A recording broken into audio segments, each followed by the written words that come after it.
Pada pertemuan ini kita akan lanjutkan yaitu contoh transaksi penjualan dan pencatatan dalam jurnal umum pada akuntansi perusahaan dagang ya. Pada pertemuan yang sebelumnya kita sudah bahas akun-akun yang terjadi pada perusahaan dagang selain pembelian yaitu penjualan. Kita lihat di sini, diulang aja tidak apa-apa. Jadi ketika menjual barang dagang, akun yang dipakai adalah penjualan. Kemudian ketika mengembalikan barang dagang yang dijual, akun yang dipakai adalah retur penjualan, baik itu retur tunai maupun retur kredit. Tetap yang dipakai adalah retur penjualan dan pengurangan harga. Hanya nanti kalau secara tunai berarti akun yang terpengaruh adalah kas. Kalau secara kredit berarti akun yang akan muncul atau yang terpengaruh adalah piutang dagang. Kemudian memberikan potongan, ya akun yang dipakai adalah potongan penjualan. Ketika membayar biaya angkut, maka akun yang dipakai adalah beban angkut penjualan. Dan ketika menerima pembayaran piutang, akun yang dipakai adalah piutang dagang. Sekarang kita lihat contoh transaksinya. Contoh transaksi yang pertama yaitu tanggal 13 Mei 2010 dijual barang dagang kepada CV Nila senilai 6 juta rupiah, syarat 3/15 N per 30 ya. Maka jurnalnya sekarang kita lihat Mei tanggal 13, jangan lupa ya, piutang dagang di debit adalah 6 juta rupiah sebesar yang kita jual. Karena secara kredit syarat berarti akan muncul piutang atau tagihan kita kepada CV Nila ya. Nah, piutang ini muncul karena tadi ada transaksi penjualan, maka akun yang dikredit adalah penjualan senilai barang yang dijual yaitu 6 juta rupiah. Sekarang bagaimana kalau transaksi itu tunai ya? Tanggal 14 dijual barang dagang kepada Tuan Lana tunai 3.500.000. Sebetulnya ini kalau tidak disebut tunai pun, kalau tanpa keterangan apa-apa, berarti itu sudah dianggap secara tunai. Kita jurnalnya, karena kita jual, kalau kita menjual barang dagang, kita sebagai penjual, kita menjual secara tunai, maka kita akan menerima sejumlah uang. Maka kita catat sebagai kas akan bertambah yaitu di sisi debit sebesar yang dijual yaitu 3.500.000 rupiah, dan kreditnya adalah karena kasnya ini bertambah akibat penjualan, maka akun yang dikredit adalah penjualan senilai 3.500.000 rupiah. Jadi ini contoh penjualan barang dagang secara kredit dan secara tunai. Jurnalnya hanya yang membedakan adalah kalau secara kredit akan muncul piutang dagang, kalau secara tunai akan muncul kas ya. Sama kalau kita menjual barang dagang secara tunai maka kita akan terima uang, maka kas kita bertambah. Baik. Kemudian transaksi yang berikutnya adalah tanggal 14 Mei 2010 dibayar biaya angkut untuk barang dagang yang dijual kepada CV Nila 200.000 rupiah. Maka jurnalnya, karena ini biaya angkut ya, beban selalu muncul di sisi kredit ya. Kita sudah biasa pakai beban, maka akun yang dipakai adalah beban. Tanggal 4 Mei beban angkut penjualan di sisi debit 200.000 rupiah. Karena kita bayar, maka uang kita berkurang, yaitu sebesar yang dibayar 200.000 rupiah. Maka kasnya dicatat di kas di sisi kredit sebesar 200.000 rupiah. Oke. Kemudian yang selanjutnya, transaksi selanjutnya adalah transaksi pengembalian barang dagang ya. Tanggal 15 Mei dikembalikan barang dagang yang dijual kepada CV Nila karena rusak senilai 400.000 rupiah ya. Karena kita sudah menerima, ini seharusnya diterima kembali barang dagang yang dijual ya. Sama aja dikembalikan barang yang dijual, artinya kita terima barang yang kita jual ya. Itu 400.000 rupiah, maka ini jelas akan mengurangi piutang ya. Karena tadi kan timbul piutang karena penjualan secara kredit ya. Karena ini dikembalikan ya, sebagainya dikembalikan, maka piutang ini akan berkurang. Kita lihat, jadi piutangnya berkurang di sisi kredit ya, sebesar yang dikembalikan yaitu Rp400.000. Nah, ketika kita menjurnal adalah harus debit dulu. Debitnya karena piutangnya berkurang karena apa? Karena ada retur, yaitu retur penjualan. Maka akunnya adalah retur penjualan dan pengurangan harga di sisi debit Rp400.000 dan piutang dagang di sisi kredit sebesar Rp400.000. Keterangannya adalah CV nilai. Kemudian bagaimana kalau retur penjualan itu secara penjualannya secara tunai ya. Ini dikembalikan barang dagang yang dijual dari toko Lana senilai Rp300.000. Ini kan awalnya kita menjual barang dagang pada toko Lana 3 juta, Tuan Lana Rp3.500.000. Tetapi sebagian dari ini itu dikembalikan oleh Tuan Lana kepada kita ya. Maka kita akan mengembalikan sejumlah uang kepada toko Lana karena ini kan Tuan Lana, karena ini sudah kita terima dari Tuan Lana Rp3.500.000. Karena Tuan Lana mengembalikan kepada kita, maka sejumlah uang barang yang dikembalikan kepada kita harus kita kembalikan lagi kepada Tuan Lana. Maka kas kita akan berkurang ya, sejumlah yang pengembalian dari Tuan Lana. Jadi akunnya adalah retur penjualan.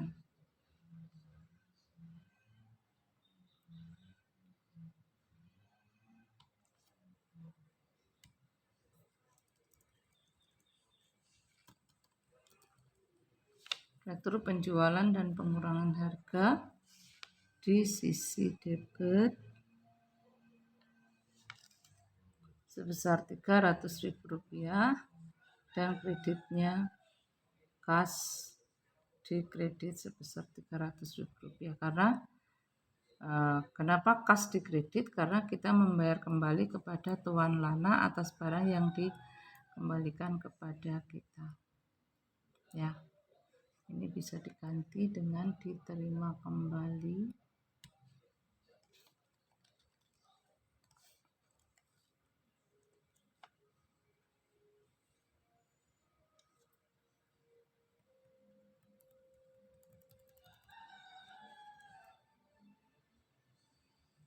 Barang dagang dari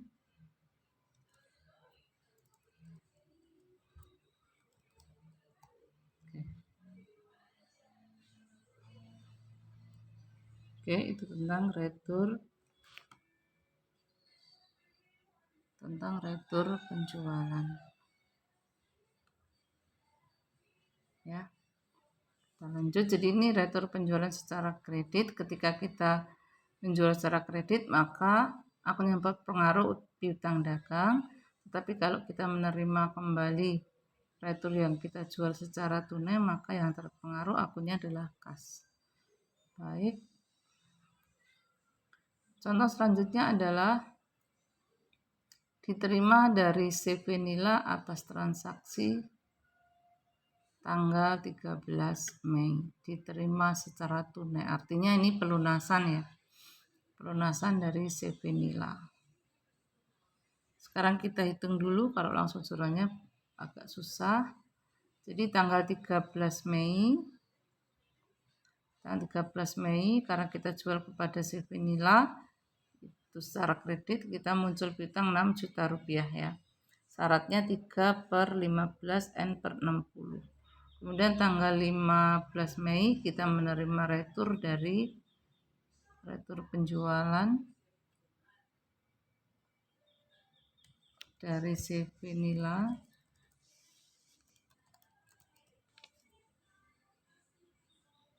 yaitu senilai Rp400.000.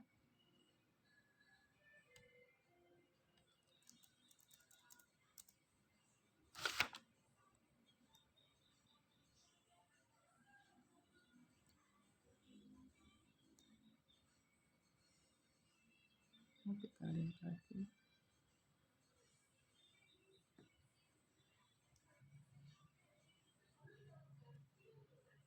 Jadi tanggal 3 Mei kita punya piutang 6 juta rupiah, syaratnya 3/15 N/60. Kemudian tanggal 5 Mei kita menerima retur penjualan 400 ribu rupiah, maka piutang kita berkurang dari 6 juta dikurangi 400 ribu rupiah, tinggal sisa piutang kita tinggal 5.600.000 rupiah. Kemudian karena masih masa potongan kan dijualnya tanggal 13. Karena ini N per 3/15, maka tinggal nambahin aja. Batas waktu syarat itu adalah batas waktu potongan adalah 13 ditambah 15 yaitu 28. Nah, pas pelunasannya adalah tanggal 28. Ini pas di batas potongan ya. Kalau lebih dari tanggal 28 berarti tidak mendapat potongan, jadi hanya kas sama piutang dagang tanpa potongan. Jadi potongannya kosong dan tidak ditulis ya. Karena ini masih masa potongan, jadi sampai tanggal 28 itu masih potongan. Misalnya diterima pelunasannya tanggal 27, 26, 25 itu dapat potongan ya. Batasnya sampai tanggal 28. Ya.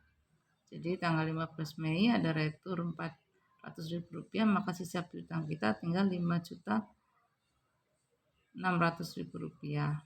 Kemudian karena potongannya 3/15, maka potongannya adalah 3%, maka 3% kali sisa piutangnya yaitu 5.600.000 rupiah, maka ketemu 168.000 rupiah. Ini sebagai potongannya ya, sebagai potongannya. Kemudian yang kita terima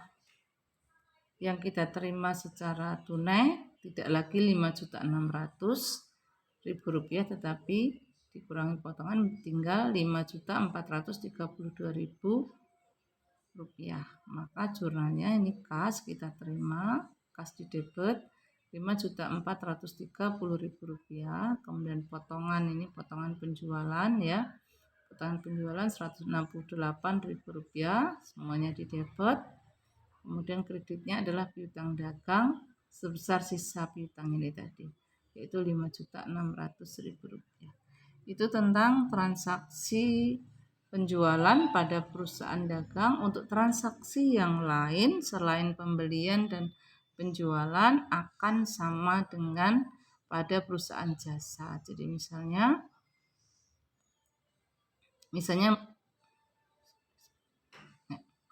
misalnya membeli peralatan, sama aja kita akun yang dipakai ya peralatan kantor, misalnya 2 juta rupiah. Kalau dibeli secara kredit berarti muncul utang dagang 2 juta, misalnya ini transaksinya 2 juta rupiah. Misalnya membeli perlengkapan toko secara tunis senilai 1.500.000 rupiah, maka jurnalnya sama aja, beban perlengkapan toko di debit 1.500.000 rupiah dan kas di kredit 1.500.000 rupiah.